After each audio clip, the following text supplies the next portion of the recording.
नमस्कार दोस्तों। आज मैं आपको जानकारी दे रहा हूँ। बेसिक फंडामेंटल होता है जो अपन तिलक और बिंदी जो लगाते हैं उसके बारे में, और जो कलावा हम जो मोले बांधते हैं उसके बारे में थोड़ी सी आपको जानकारी देने आया हूँ मैं। सबसे पहले दूंगा मैं, जितने भी भगवान हैं जिनके आप अनुयायी हो या जो भी आपके इष्ट है, तो हमेशा आप ध्यान रखना, जैसे जिस भगवान की अपन पूजा करते हैं, पहले वीडियो में बताया था क्या फल मिलता है या अपने अंदर क्या गुण आता है।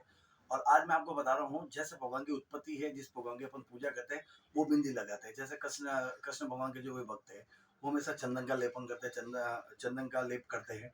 और शिव के जो भक्त हैं वो भस्म लगाते हैं। माता रानी के जो भी है वो सिंदूर का तिलक लगाते हैं, जो औरतें मांग भरती है। मैं शिव शक्ति का भक्त हूँ, मैं दोनों लगाता हूँ, मैं भस्म भी लगाता हूँ, सिंदूर भी लगाता हूँ। तो इस तरह से है ना, अलग अलग भगवान के अलग अलग चीजों के, जो भैरू जी का भगत है या शनि महाराज का जो भी ये भगत है वो काला तिलक लगाता है। तो अलग अलग भगवान के अलग अलग चीजें हैं, वो इसको रिप्रेजेंट करता है तिलक का। और मुख्य जो केंद्र होता है पूरे शरीर का वो यहाँ पे होता है, जो बिंदी जो तिलक लगाते उस जगह पे होता है। वहाँ पे ही सारा जो फंक्शनल जो बॉडी का है वो इससे होता है। तो और इस उंगली से जो भगवान के तिलक लगाते हैं, आपको आज वीडियो में आपको दो बताऊंगा मैं, उसके बाद फिर दूसरा बताऊंगा। वैसे ये तीनों उंगली आपके काम में नहीं आती है, प्रेत वाले कभी ऐसा काम पड़ता नहीं है। मुख्य आपको है ना, रोजाना जो डेली रूटीन जो काम आने वाले हैं वो दो ही चीज है, मैं आप दोनों का बताता हूँ। और दूसरा आपको मैं बताऊंगा कला, वो जो हाथ पे बांधते हैं जिसको अपन मौली बोलते हैं, उसका भी सेगमेंट आपको समझा रहा हूँ। तो सबसे पहले आपको बिंदी से स्टार्ट करता हूँ मैं। हमेशा भगवान की जो बिंदी लगती है, इन पांच उंगली में से भगवान की जो लगेगी वो लगेगा इस उंगली से। ये है अनामिका, ये कनिष्ठ है, ये अनामिका है, ये मध्यमा है, ये तर्जनी है, ये अंगुष्ठ है। ये पांच है, इन पांचों का अलग अलग फंक्शन होता है। आज अपन बात करेंगे अनामिका की। अनामिका भगवान की है ना, कोई भी मूर्ति की या भगवान की जब पूजा करते हैं तो इसी से लगता है बिंदी। और उसका कारण ये है कि आप अगर मान लो इस उंगली को इस तरह से आप पकड़ोगे, अंगूठे के साथ में टच करोगे तो प्रेशर बनेगा। मध्यमा के साथ भी करोगे तो प्रेशर बनेगा।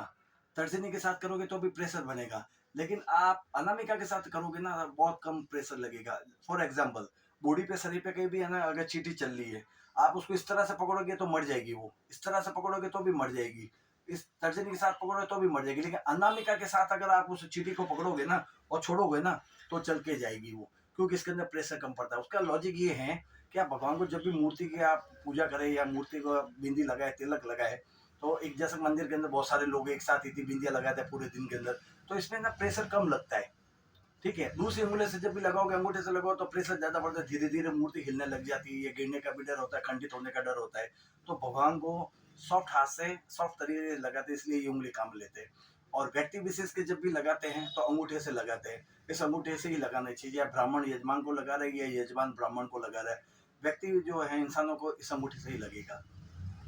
ये अंगूठी का हो गया। अब आपको मैं बता रहा हूँ मौली का, जो कलावा जो बांधते हैं। कलावा हमेशा जो है वो दाएं हाथ में बनता है हर एक व्यक्ति के, मतलब पुरुषों के। ठीक है, बाएं हाथ में कभी नहीं बनता है। और बाएं हाथ में जिसके बनता है वो है औरतें, जिसका सुहाग है, सुहागिन जो औरत है उसके हमेशा बाएं हाथ में मौली बंधेगी। जिसका पति नहीं है उसके दाएं हाथ में मौली बंधेगी, चाहे बच्ची है, चाहे विधवा कोई है या आदमी, उसके दाएं हाथ में बंधेगा। ठीक है। और बाएं हाथ में सुहागन का बनने का मतलब ये, एक दोनों हाथ में सुहागन की निशानी होती है। एक पति का हाथ हो गया, एक उसका हाथ है। तो एक और एक 11 होते हैं ना, उस हिसाब से दोनों का हाथ ऐसे रहता है वो। तो मौली जब भी आप बंधाओ, तो हमेशा कभी भी मंदिर के अंदर आप जाओ तो इस चीज का जरूर ध्यान रखो, पंडित जी के सामने जो भी हाथ आगे करोगे, पंडित जी उसमें मौली बांध देता है, क्योंकि भीड़ ज्यादा होती है तो मुंह में पता नहीं चलता है। ठीक है ना, तो आप वीडियो अगर देखा होगा ना, तो आप बाएं या दाएं हाथ अपना आगे करोगे तो पंडित जी मौली बांध देंगे। ठीक है, बाद में आपको कोई कहे फिर अफसोस नहीं हो, मैंने दाएं में बना दी, बाएं नहीं बना दी। एक तो ये है। दूसरा मैं ये कह रहा था, जब भी आप मौली बंधाओ तो यजमान के, जब भी ब्राह्मण से मौली बंधाते हैं ना, ऊपर गांठ आएगी। ठीक है, इसका मतलब कुछ दे रहा है। हमेशा खाली हाथ कभी मौली नहीं बनानी चाहिए, चाहे 1 रुपए का सिक्का भी हो, कुछ नहीं है तो चावल भी हो, तो इस तरह से मौली बनाओ, यानी कि आप दाता हो, देने वाले हो। और ब्राह्मण जब भी मंत्र भी बोलेगा ना, तो ये न बंधो बलि तो बलि की तरह आपको कहेंगे, क्या बलि राजा की तरह हो, दानवीर, तो आप उसके अंदर वो दान दे रहे हो। और ब्राह्मण जब भी कलावा मौली बंधाएगा उसकी गांठ यहाँ आएगी, यानी कि वो याचक है, यानी कि कुछ मांग रहा है आपसे, आप दे रहे हो और वो ले रहे हैं, तो ये मौली का है। और जब भी आप मंदिर के अंदर जाते हो या मांगलिक कार्य घर में होते, एक बार मौली आप बंधाते हो, उसके बाद कुछ टाइम बाद में वो फेड हो जाती है या कलर उसका चला जाता है। लेकिन नेक्स्ट टाइम जब भी आप मंदिर में या कोई अनुष्ठान ऐसा करवाते हो, तो पुरानी जो मौली है उसको हटा के आप नई मौली बांधे। पुराने वाली मौली को आप उचित स्थान, जैसे पीपल का है, जो पेड़ है उसके अंदर आप ऐसा ना हो कि पाँव में आए, तो उचित स्थान पे उस मौली को विसर्जन करें उसका, और फिर जो दूसरी मौली बंधी हुई उसको आप रखें। मौली बांधने का कारण भी ये है कि यहाँ पे भी एक मैग्नेटिक ऐसा कुछ फील्ड या नर्व सिस्टम जो है वो हमेशा फंक्शन में रहता है या दबा हुआ रहता है।